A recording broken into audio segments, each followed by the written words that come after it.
ও মা, মা, তুমি রাত্রিবেলা ওই যে ভাত রান্না করো, আর ওই যে ওই যে আগেকে কি সুন্দর করে করতে না, আলুর তরকারি, পেঁয়াজ টিয়াজ দিয়ে। ও, ওইটা ভাত করব আর আলুর তরকারি ওই পেঁয়াজ দিয়ে হ্যাঁ রসুন দিয়ে করা হয়, তাই তো? হ্যাঁ, আর হালকা করে ঝোল ঝোল করবা, বেশি ঝোল করবা না। আচ্ছা, ঠিক ঠিক আছে, আছে?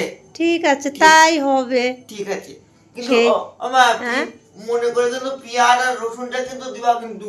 অবশ্যই দেবো। আর রান্না তো করতেই হবে, তো একজনের ইচ্ছা মতো করলেই হলো, তো তাই হবে আজকে। পেঁয়াজ কিন্তু তাহলে দিবা আমি এখন কিন্তু। রান্না করতে চলে গেলাম। যাও।